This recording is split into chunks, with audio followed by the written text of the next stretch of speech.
In a previous video, I took a look at the Omniscient Eye and did a review on it, and basically came to the conclusion that, in my opinion, although it is a top tier sniper, it lacks the key perks or effective enough perks for me to let go of using Twilight Oath and not use its low zoom scope. Apostate, the new sniper from the Altars of Sorrow, is that sniper that can contest and challenge the ability of the curated Twilight Oath, and perhaps, to be honest, make me main this sniper over Twilight Oath potentially. The biggest deal breaker with Omniscient Eye was the inability for it to roll with box breathing. That means you're giving up a massive utility and the ability to kill supers in one hit, which, by the way, other sniper archetypes like the adaptive and the aggressives do inherently, so the 140s are not able to do that without box breathing. Although the Omniscient Eye had pretty good stats, and for the most part better stats than Twilight Oath, the omission of box breathing couldn't justify me giving up that low zoom scope on the Twilight Oath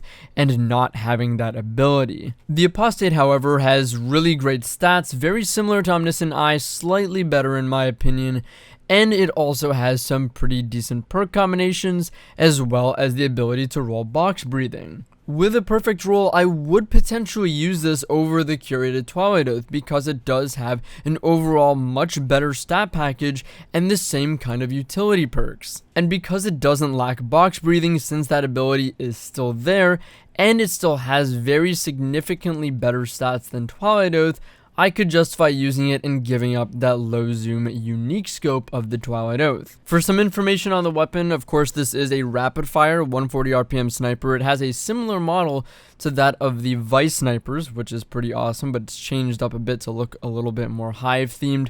I really love the aesthetics of this weapon. I think it's really cool.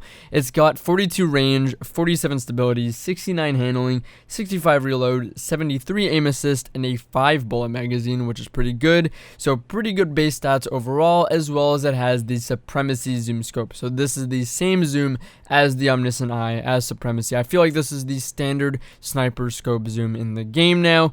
They seem to be going with this. I think people like this scope. Many people like it. It's the same as Beloved as well, so I think this is pretty standard. I don't know if they'll ever make another Twilight Oath level scope. There's Revoker and Twilight Oath. I'm not sure we'll get any more like that, but this is the next best thing. The key main trait perk options are in the first slot, Firmly Planted and Moving Target, and in the second slot, Snapshot, Quick Draw, and Box Breathing. So this might come as a shocker for some. I know that Box Breathing shares the same slot as Snapshot and Quick Draw, and that for many people is going to sound like a deal breaker.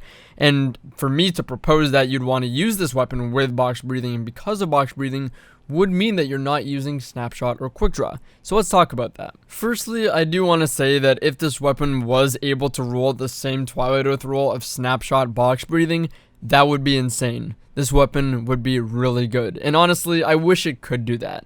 But its perk combinations aren't too bad either. The combination of Firmly Planted or Moving Target with Box Breathing isn't totally bad either. Both of those perks, Firmly Planted and Moving Target, do increase your bullet magnetism, which is of course going to increase consistency on the weapon and getting headshots. I do think Firmly Planted is the better of the two, and it gives you more in terms of utility.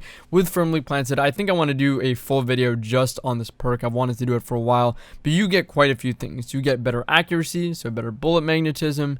You also get reduced flinch, it seems like, when I tested it a long time ago. I'm gonna have to revisit that though. And you also get increased handling, so for things like ADS speed, which is the most important, and the biggest thing about this perk is it works when you're sliding. So when you need that good handling, when you need to slide into an engagement with a sniper, you're gonna naturally just be getting all those benefits without even thinking about it or having to sit in one place crouched. Secondly, I really love Snapshot. Don't get me wrong, I'm super used to it. It's a part of the feel of the weapon. It's the fastest ADS speed. It's an incredible perk on snipers.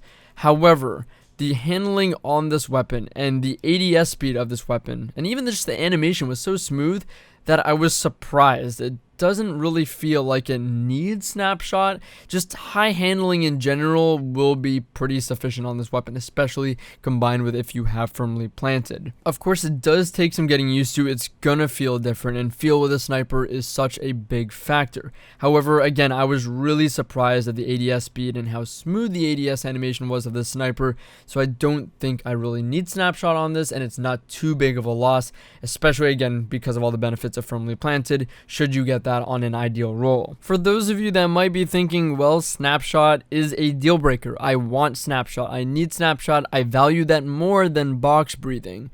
You can still go for that. This sniper, you can get something like snapshot and firmly planted, which is a great combo, or snapshot and moving target, which again, it's debatable if you think that's better or more significant than something like no distractions. Honestly, you might not, and I wouldn't blame you. But firmly planted and moving target, again, are both perks that do give you better bullet magnetism, which will make the sniper feel a bit more consistent. So let's talk stats on this weapon a little bit more. It does have pretty similar stats to the Omniscient Eye, I think slightly better.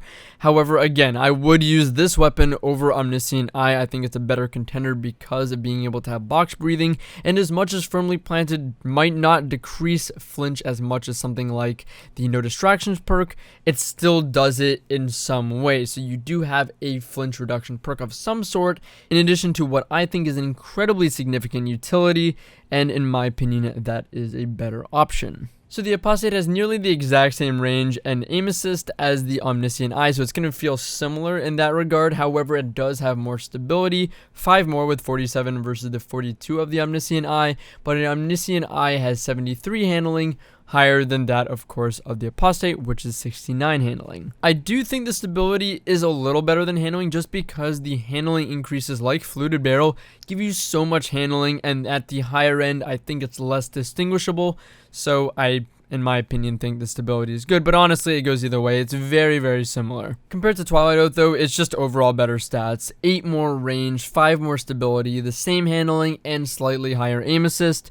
So again, the reason that you're going to use Twilight Oath, and this will always be the reason, so long as it stays the only sniper in the energy slot to have the scope that it does, again, will be the scope and an excellent curated roll. But the way you can boost the stats with the right barrel option and magazine perks is really incredible on the Apostate, while still, of course, maintaining box breathing and firmly planted, which is a decent enough perk. So on my ideal roll, I would have Fluted Barrel, accurized rounds, firmly planted and box breathing, and a range or handling masterwork. And the stats on a roll like that look pretty good. You would have something like 62 range if you got a range masterwork, 52 range without it if you want to put it into handling. You'd have 84 handling just from Fluted Barrel, and if you went for the handling masterwork, you can get 94 handling, which is incredible. You pretty much have quick draw at that point, and then you still would have, off of accurized, 52 range to go along with that, plus box breathing and firmly planted.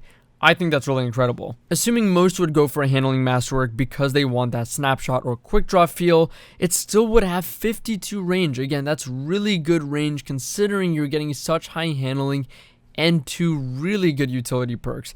And of course, box breathing can increase your range on top of that. It's just really good. I think that this sniper is incredible just because of the stat package it has. It's significantly better than Twilight Oath, and on top of it has similar perks. So I think this is, again, really, really incredible. As much as there's plenty of reasons to still use Twilight Oath, you know, the scope is going to keep it relevant until something replaces it. And if you haven't had luck with the curated, you can farm for something like opening shot box breathing, which is still pretty unique to it with like okay range. However, I think this is better. If you're farming for a weapon, I do think that this weapon is better if you don't have the curated Twilight Oath, simply because it does have pretty noticeably better stats. Like the range stat is a really big deal on snipers because you definitely feel a difference in how reliably your headshots connect as well as how sticky it is. So if you're getting noticeably higher range and slightly higher aim assist, and those stats do tend to work together with similar perks, I do think this is the better sniper to be farming for, unless again you really love the Twilight Oath scope, and you know that's more subjective, I think. Although a low zoom scope does tend to give you more versatility in close range, but I digress. Basically, this weapon's super easy to farm. You can get it from the Altars of Sorrow. Oddly enough, the 3 weapons that are available from this activity are on a daily rotation, so you'll have to wait for certain days to farm for this, but it's an escalation protocol style activity. You clear all the waves, you clear the last boss, you get this guaranteed as a drop, and you can farm for it like that. So I think it's pretty easy to farm for. So if you end up farming for it, good luck. And guys, thank you so much for watching the video. I know I kind of rambled a little bit, but I had a lot to say about the sniper and how it kind of compares. So I hope it was still enjoyable. As always, if you'd like to see more content like this, you can check me out on Twitch, twitch.tv/Drewskys. And I will see you guys in the next one. Take care.